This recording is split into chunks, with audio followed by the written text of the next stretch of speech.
The wait for this episode was worth it. To see what our Overlord did in this episode, or Ainz as he's going by now, he straight up just wrecked those knights like it was nothing. Like, damn. Okay, to put it in perspective, I did not expect to see that type of uncensored violence, because the stuff we saw in this episode of Overlord was stuff that a lot of anime tend to censor out. Like, I mean, the decapitation. That one scene with the decapitation, when you see the head just spin off, I mean, you just see the blood squirt out of the neck. I expected that to be censored. I expected a huge-ass black bar just to cover the screen for something like that.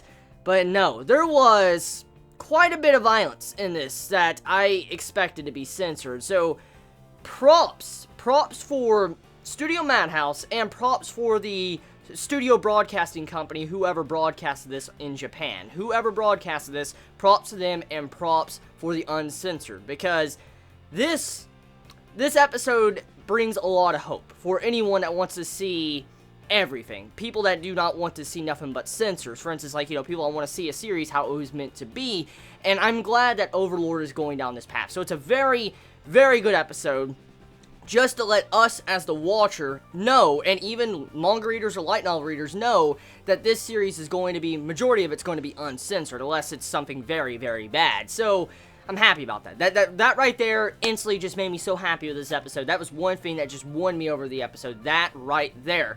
Our MC, he has changed his entire psyche. Like, for instance, his psyche is completely different compared to how it used to be. And he explains it by saying that since he is now like a skeleton, he's undead, he is no longer human, it makes it to where he no longer can feel compassion for humans. For instance, when he was killing humans, like when he used his, heart crush, which was badass, by the way, he says he didn't feel a thing.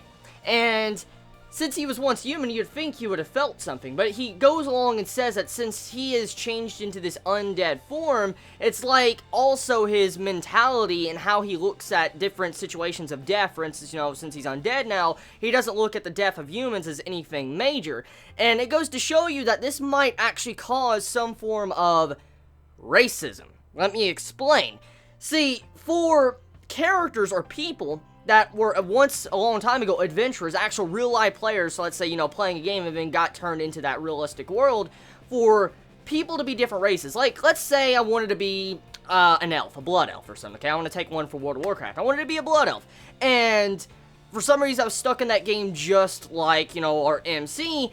Wouldn't that mean that I might grow some form of disdain towards humans because I'm an elf? Like, there might make a gap right there. That's kind of what happened with the undead. So, if you were once human, like, you were once human because you were a gamer, but then you got stuck in this world, it would cause divide between actual players. And this might start some form of racism or a different outlook of how our MC will look at other races throughout this series. And I'm looking forward to that, because that might add a different layer to the series that might make it very intriguing of where the series is going to go towards if it does go down that route. Because at this moment, we do know our MC, he does feel compassion and love. I mean, he loved fondling those breasts the other episode, so I mean, yeah, well, we're not going to deny that. I mean, he loved that shit. So, his psyche has changed, but he still has these type of emotions. It seems like he still has his loyalty to his old friends. It's like it's not changed. And it seems like he might have some of his morals, but when it comes to his emotions and feelings, it doesn't seem like it's the exact same as how it used to be. So, this might explain how our MC might go into a more of a tyrant or overlord of the world type mentality in the future. For instance, turning into the main villain. Because, as we know, the position he's in, he's like a villain. He's the main villain, the final fucking boss of a series. And the way he no longer feels any compassion for death, that means that he might go evil, more evil. Because his attitude is changing on the prospect of death.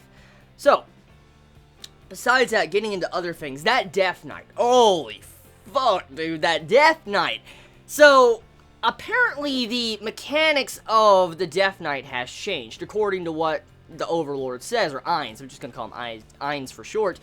He says that back in the old game, when he used that magic to make, you know, a Death Knight, it wouldn't use a corpse, but it used a corpse after, you know, one of those Knights dudes died. The corpse turned into that Death Knight, transformed and mutated, and then every time one of those, the Death Knight killed someone, the corpses would turn also into undead armies. So now the opening song is making a lot more sense if you start really piecing it together, because in the opening song you see this legion of undead skeletons just, you know, marching when the title screen pops up. And if you think about it, if the Death Knight, every time it kills something, like if it just, you know, kills something that turns it into a minion, you think you can easily make an army like that. It's like, you know, RMC is the Lich King. Think about it. He's the fucking Lich King.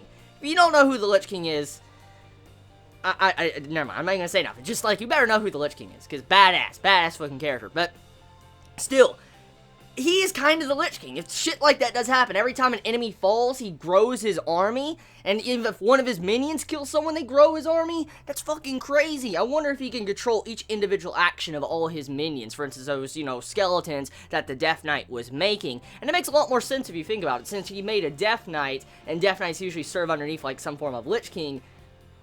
Fuck, dude, oh my god, I'm gonna love this fucking series, dude. I already see I'm gonna love this series.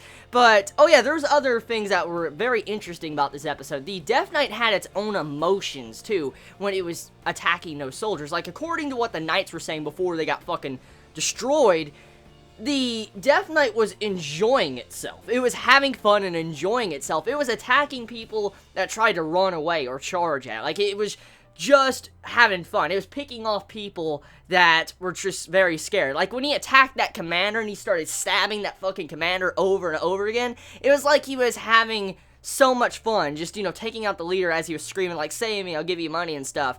So, obviously, these minions that get summoned, or these undead creatures, still retain some form of emotions. And I'm curious if these minions that can be summoned have their own will. I mean, I know they were summoned by, you know, Ainz, and I mean, he has control of them, but I wonder if some form down the road, they will gain their own will and then start causing issues to where they might kill innocent civilians. Because from what I can see going on right now, there's probably going to be some form of misunderstanding, because the people are not going to really trust our MC if they discover he looks like a fucking skeleton, what type of armies he has, and all that. Not many people are really going to trust him the way he looks.